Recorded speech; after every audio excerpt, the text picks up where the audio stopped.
Subscribe करिए short and dictations channel को और दबाइए इस बेल आइकन को ताकि आपको मिले latest updates. Be ready.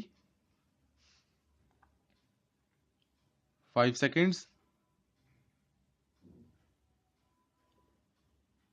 Start. Mr. Deputy Chairman, I rise to support the concept of a national housing policy, but I am afraid I cannot lend my wholehearted support to the policy as it has been framed.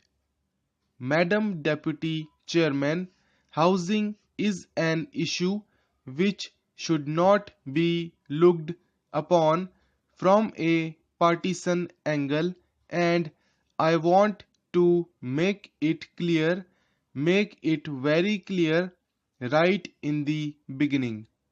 I will try, and it will be my effort not to introduce any politics into this question. I want members of both the sides to rise above petty partisan considerations and discuss this fundamental question, this basic issue, in the spirit in which this House should discuss it. Having said this, Madam, I would like to state in the beginning that I am extremely disappointed by the manner in which this document has been drafted and presented to the House. I must confess to this disappointment truly and genuinely. This is an effort on the part of the government to evolve a national housing policy, and it is not a shelter policy. There is a wide difference between shelter and housing, and this is something which has to be clearly understood. Housing constitutes a physical matrix in which human interaction occurs. The houses that people live in touch upon almost every facet of their life and of the society as a whole. Housing, therefore, is not only a social or an economic issue, but it is also a major sociological factor which determines the kind of society that we want to build up and the quality of life of the people who live in that society, who are members of that society. Therefore, Madam, the first point that I would like to make is that when we are discussing the housing policy, we cannot discuss shelter in this isolation. The housing policy must include within its ambit the overall economic policy of the government. There must be an indication of the policy frame in which we propose to solve this problem, which is an essential part when we are discussing the national housing policy. This is the first deficiency which I noticed in this document. It does not deal with the policy frame, the economic policy frame in which we propose to tackle this problem. We are talking of slums, and we are talking of the pressure on housing or the lack of it in the urban areas. Now we can talk about it without discussing the shift of population from the rural to the urban areas. Can we talk about it without discussing the kind of economic progress in which we are entering? I am sure the Honorable Minister is aware of this position that the honorable members of this house are aware of this position, that in the last few years there has been a tremendous growth in the service sector of our economy. And what has been the result of that?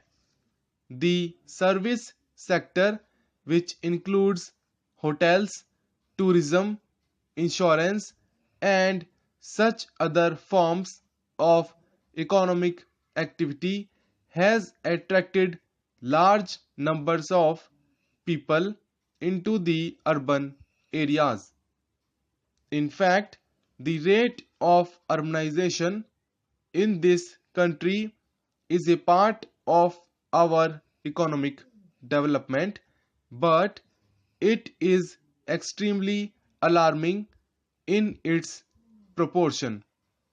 If this is going to be kind of influx into our cities from the rural areas, then it is very clear that in the urban areas the entire structure is going to collapse under the weight of this influx, and unless therefore we have a policy frame which reduces the drift from the rural areas into the urban areas, talking about housing either in the rural areas or in the urban areas, does not have any meaning.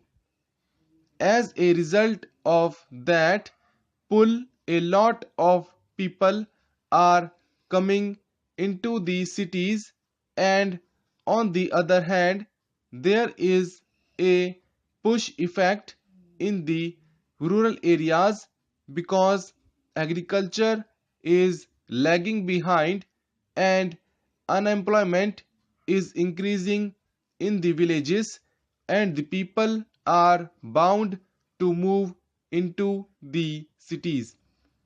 Therefore, madam, the first question which I would like to ask the minister is, in what manner this policy envisages to curb this trend of movement of the rural people into the urban areas, because providing amenities to the urban areas, it is well known, is far more expensive than giving the amenities and the facilities in the rural areas. So, this is my first point. The second is that the policy does not define, Madam Deputy Chairman, the size of the problem either as it exists today or the size of the problem as it is going to be in the future. The minister has just now claimed by mentioning various figures, achievements which the government has made. But I would like to say that so far in the last 40 years, the government is merely tinkering with the problem. We have only touched the margin of it. We have never cared to get to the core of the problem. This policy document, if it is implemented, will only be marginally touching the problem.